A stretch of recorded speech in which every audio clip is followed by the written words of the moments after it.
Everyone knows the Luger, right? The most iconic pistol of the Second World War. The weapon that symbolized German military might. Elegant, precise, deadly. For decades, the Luger was the pistol every Allied soldier wanted to capture, as a war trophy, a tangible piece of the enemy, a symbol of victory. The Luger was German engineering at its finest. The toggle lock action was elegant and precise. The grip angle, that distinctive 55-degree tilt, made it one of the most naturally pointing handguns ever designed. The 9mm Parabellum cartridge it fired became the most widely used pistol and submachine gun round in the world. When you think of a German officer in World War II, you picture him with a Luger on his hip. So here's a question that might surprise you.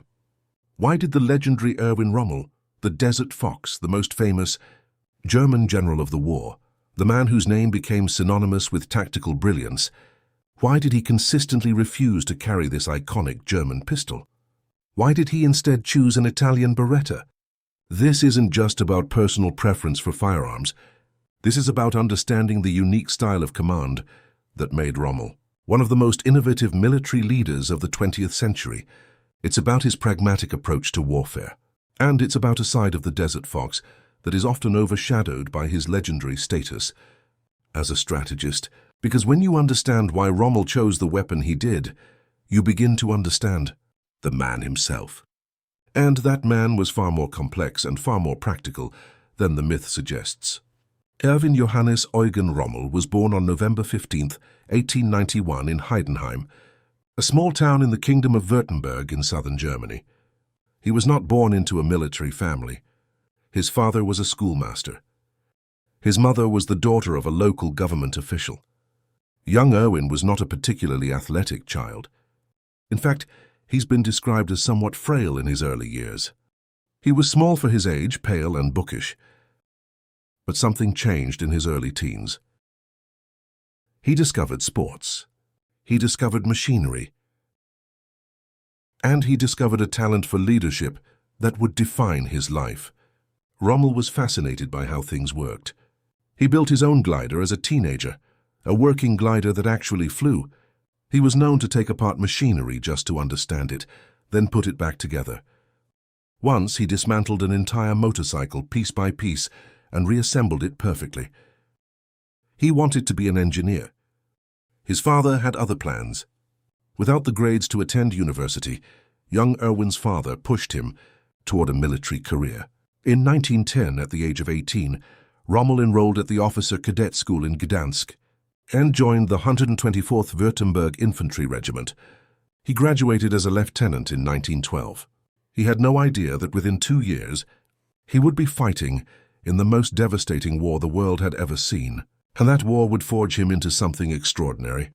When World War I began in August 1914, Lieutenant Erwin Rommel was 22 years old. His first taste of combat came quickly, and it nearly killed him. During an engagement in France in September 1914, Rommel found himself alone in a village, surrounded by French soldiers.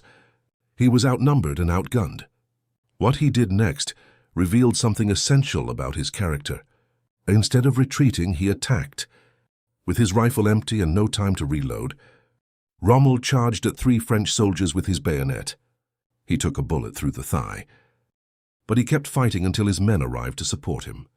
This was the pattern that would define Rommel's entire military career. Bold action, personal risk. Leading from the front. In 1917, Rommel was transferred to the elite Alpenkorps, the mountain troops, and sent to the Italian front. It was there at the Battle of Caporetto in October 1917 that he achieved something remarkable. Commanding a small force of just a few hundred mountain troops, Rommel penetrated deep behind Italian lines. For 52 hours straight, without sleep, he led his men through the mountains, capturing position after position through a combination of surprise, speed, and sheer audacity. By the time it was over, Rommel and his small force had captured 150 Italian officers, over 9,000 soldiers, and 81 artillery pieces. For this action, he was awarded the Pour le Mérite, the famous Blue Max, Prussia's highest military decoration. He was 26 years old, But here's what's important to understand about Caporetto. Rommel didn't win through superior firepower. He won through mobility, through surprise, through personally being at the point of decision, where he could see the situation and react faster than anyone else. He won by being where a commander wasn't supposed to be, at the very tip of the spear. This lesson would shape everything that followed. Between the wars, Rommel served as an instructor at the infantry school in Dresden and later at the War Academy in Potsdam. He was a gifted teacher. His lectures were so popular that they were eventually published as a book. Infantry greift an, Infantry Attacks. The book was a bestseller. The Swiss army adopted it as a training manual. And it caught the attention of someone who would change Rommel's life forever. Adolf Hitler read Infantry Attacks and was impressed. In 1936, he invited Rommel to command his personal bodyguard at the Nuremberg rally.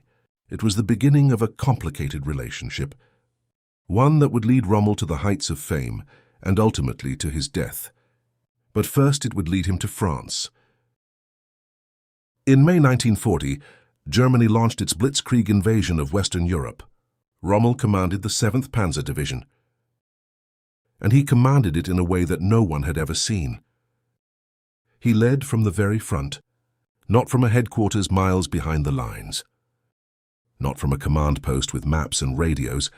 From the front, often in the lead tank, often under fire. His division moved so fast, so unpredictably, that even German high command lost track of it. They called it the Ghost Division because it kept disappearing from the situation maps and reappearing where no one expected. At the Meuse River, Rommel personally crossed in one of the first assault boats, under French fire. He laid guns himself. He shouted orders to infantry soldiers going into assault. He jumped onto the turrets of tanks to replace wounded crewmen. This was not how divisional commanders were supposed to behave. This was Rommel. In 6 weeks, France fell. The 7th Panzer Division had advanced farther and faster than any other unit. Rommel was a national hero, and Hitler had a new assignment for him. In February 1941, Erwin Rommel arrived in Tripoli, Libya. The Italian forces in North Africa were in shambles. British and Commonwealth troops under General Richard O'Connor had destroyed the Italian 10th Army in Operation Compass, capturing 130,000 prisoners in just 10 weeks. The Italians had been pushed back hundreds of miles. The entire North African campaign seemed on the verge of collapse. Rommel's orders from German High Command were simple. Hold the line, act as a spur band, a blocking force, to prevent the British from pushing further west. Those were his orders. Rommel ignored them. Within hours of arriving in Tripoli, he was in the air, in his personal Fieseler Storch reconnaissance aircraft, surveying the desert. What he saw convinced him that the British were overextended. Their supply lines were stretched thin. They had stripped forces to send to Greece. This was an opportunity. On March 24, 1941, weeks before his full force had even arrived, Rommel attacked. The British were caught completely off guard. Within days, Rommel had recaptured Benghazi. By April 11th, German forces had surrounded the fortress of Tobruk and pushed all the way to the Egyptian border. In 12 days, a handful of German units had reversed months of British gains. It was a stunning victory, and it earned Rommel his famous nickname. The British press began calling him the Desert Fox, a grudging acknowledgement of his cunning and tactical brilliance. German propaganda embraced the name. Joseph Goebbels turned Rommel into a celebrity, the face of German military success. But the nickname captured only part of the truth. Yes, Rommel was cunning. Yes, he was brilliant at reading the battlefield, at sensing weakness, at striking where the enemy least expected. But what made him truly exceptional was something simpler. He was there.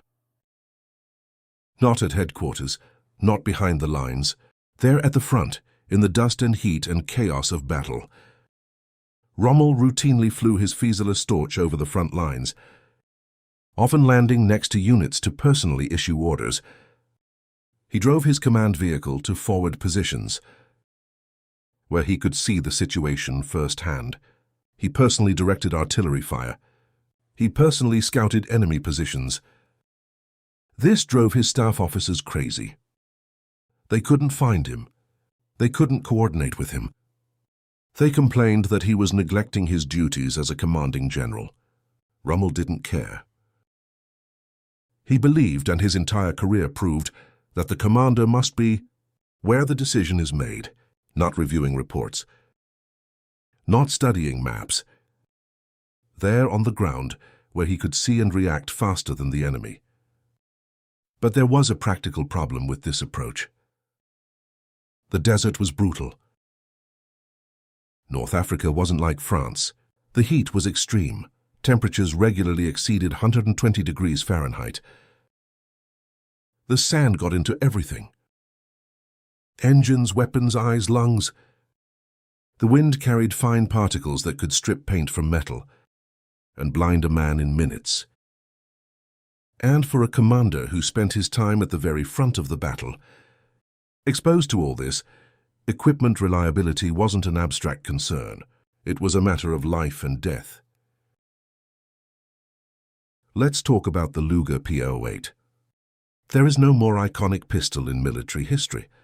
Designed by Georg Luger in 1898 and adopted by the German Army in 1908, it was a masterpiece of engineering. The toggle lock action was elegant and precise. The grip angle, that distinctive 55-degree tilt, made it one of the most naturally pointing handguns ever designed. The 9mm parabellum cartridge it fired became the most widely used pistol and submachine gun round in the world. German officers loved the Luger. It was a status symbol, a mark of rank, a piece of German engineering heritage. But the Luger had a problem. The same toggle lock action that made it so elegant also made it vulnerable. The mechanism required extremely close tolerances, parts fitted together with almost watchmaker precision. This was fine in a factory. It was fine on a shooting range. It was not fine in the desert. The Luger was notorious for jamming when exposed to dust, dirt, or sand. The toggle mechanism was essentially open to the elements. Grit could work its way into the action, causing stoppages at the worst possible moments. The weapon required meticulous cleaning to function reliably, cleaning that wasn't always possible in combat conditions. Military testing showed that the Luger's reliability dropped significantly in adverse conditions. One test gave it a reliability rating of just 75%, meaning 1 in 4 rounds might not fire properly when you needed them most. This is why the German army had been looking for a replacement since 1927. This is why they eventually adopted the Walther P08 in 1938, a pistol with a simpler, more robust action that could handle field conditions better. But even the P38 was complicated by desert standards. It had 11 small springs, twice as many as the Luger, and intricate parts that could be lost during disassembly. For a commander like Rommel, who spent his days in the most hostile environment imaginable, who needed a weapon that would work without question in any conditions, the standard German service pistols presented a problem. He needed something different. He needed something simple. He needed something that would work. The Beretta Model 1934 was not a famous weapon. It wasn't glamorous like the Luger. It wasn't powerful like the American M1911. It was a small, compact Italian pistol chambered in .380 ACP, a cartridge that most military experts considered underpowered for serious combat use. But the Beretta M1934 had something that mattered more than prestige or power. In the unforgiving deserts of North Africa, it was reliable. Incredibly, stubbornly, almost boringly reliable. The Beretta used a simple blowback action. No complex locking mechanisms, no finely fitted toggle links, no delicate parts that could bind or break. The slide was open-topped, a distinctive Beretta design feature that had been proven since 1915, which meant excellent feeding and extraction, and a clear ejection path that was almost impossible to jam. The pistol had relatively few moving parts. It could be field stripped without tools. It could be cleaned quickly and easily. It could be reassembled by feel in the dark. And here's the key thing: it would fire. Sand in the action, it would fire. Dust clogging the mechanism, it would fire. Extreme heat causing metal expansion, it would fire. The Beretta M1934 was designed for Italian soldiers fighting in Ethiopia, in Spain, in the Balkans, environments where conditions were harsh and maintenance was difficult. It was built to work. There's a story, possibly apocryphal, but widely told among Italian veterans, about a German officer and a Beretta. During the campaign in Russia, an Italian officer went to sleep with his Beretta beside him. When he woke in the morning, the Beretta was gone. In its place was a Luger. Some German soldier, during the night, had traded his famous German pistol for the reliable Italian one. Whether the story is true or not, that captures something important. Soldiers who actually had to fight knew the value of reliability over prestige. The Beretta M1934 had other advantages for Rommel specifically. It was compact, just 6 inches long overall, 23 ounces unloaded. For a commander who was constantly moving, jumping in and out of vehicles, climbing into aircraft, running between positions, a smaller, lighter weapon was easier to carry. The recoil was manageable. The .380 ACP cartridge was mild compared to the 9mm Parabellum, which meant faster follow-up shots, and less fatigue during extended firefights. And despite its smaller cartridge, the Beretta was accurate enough at the ranges that mattered for personal defense. Rommel wasn't planning to engage enemy tanks with his sidearm. He needed a weapon that would work if an enemy soldier got close. A weapon that would give him a fighting chance in the chaos of a suddenly overrun position. The Beretta M1934 provided exactly that. It was practical. It was reliable. It was unconventional. In other words, it was perfectly suited to Rommel. There's another dimension to Rommel's choice that often goes unmentioned. In North Africa, Rommel didn't just command German forces. He commanded Axis forces, a coalition that included substantial Italian units. At various times, he had operational control over Italian divisions that outnumbered his German troops. This created complications. The German and Italian militaries had different equipment, different doctrine, different capabilities. German officers often looked down on their Italian allies, viewing them as poorly trained and poorly motivated. There was tension, there was resentment. Rommel had to navigate this carefully. He was formally subordinate to the Italian Comando Supremo, the Italian High Command, even though everyone knew that German forces were the driving force of the North African campaign. He had to work with Italian generals who resented taking orders from a German. He had to maintain coalition unity while pursuing his aggressive tactics. Carrying an Italian sidearm was a small gesture. But in the world of military politics, small gestures matter. It signaled respect. It showed that Rommel valued Italian equipment, Italian allies, Italian partnership.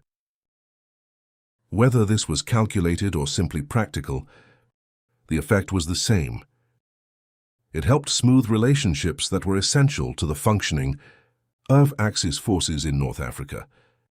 Of course, Rommel being Rommel, practical value probably mattered more than political symbolism.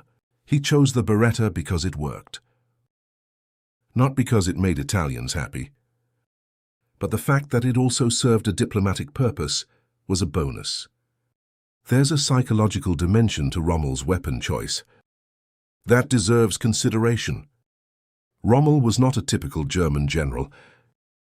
He was from Swabia in southern Germany. Not Prussia, the traditional heartland of the German officer corps. He spoke with a pronounced Swabian accent. That marked him as an outsider. He had not attended the prestigious War Academy in Berlin. He had not served on the general staff.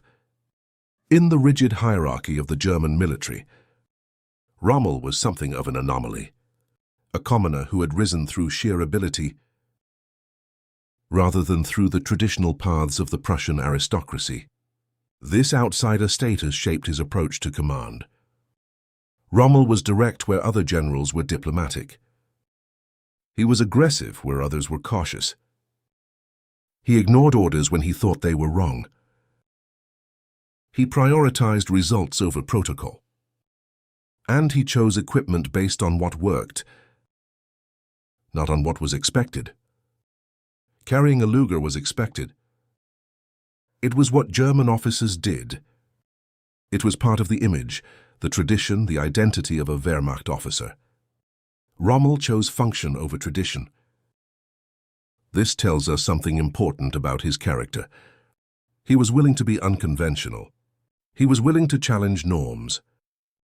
He was willing to make choices that other officers might find strange, or even inappropriate, as long as those choices served his practical needs.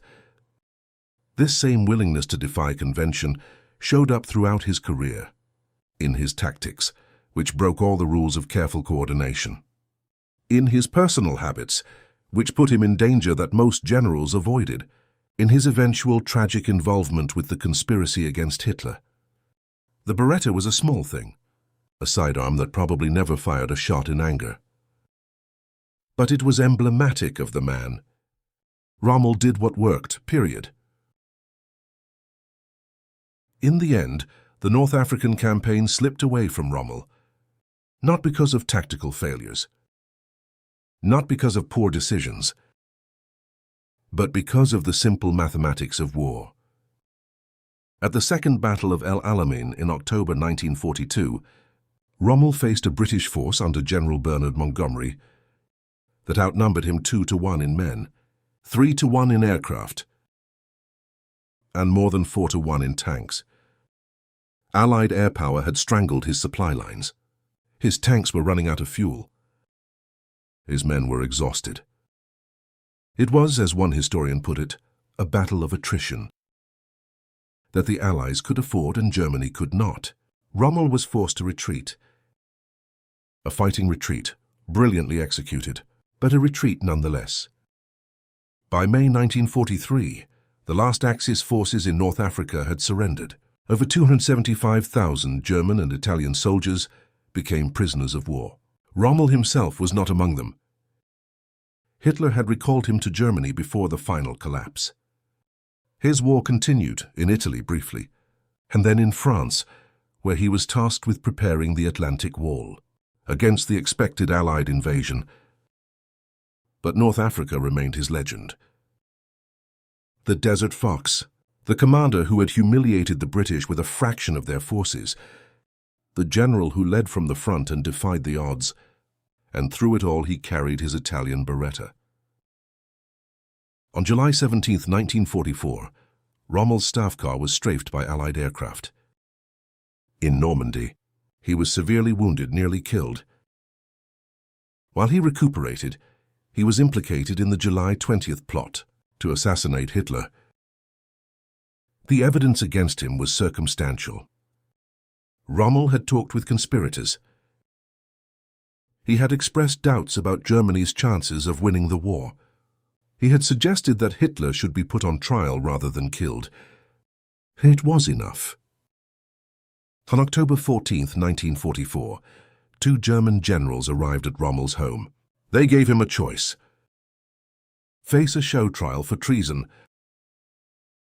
with certain death and disgrace for his family, or take poison and receive a state funeral, with his family protected. Rommel chose the poison. He was 52 years old. His son Manfred, just 15, was the last family member to see him alive. Rommel told him, "I shall be dead in a quarter of an hour." he was. The German public was told that Rommel had died of his wounds. He was given a state funeral with full military honors. Hitler sent a wreath. The truth remained hidden until after the war. Today, Rommel remains one of the most studied and debated figures of World War II. Was he a brilliant tactician or a reckless gambler? A professional soldier or a Nazi general? A man of honor or a servant of evil? The answers are complicated. History rarely gives us simple heroes or simple villains. But we can say this with certainty. Erwin Rommel was a pragmatist.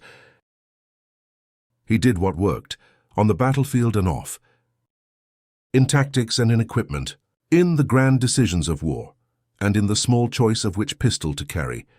The Luger was famous. The Luger was prestigious. The Luger was German. Rommel carried a Beretta, because in the brutal reality of desert warfare, what mattered wasn't tradition. What mattered wasn't prestige.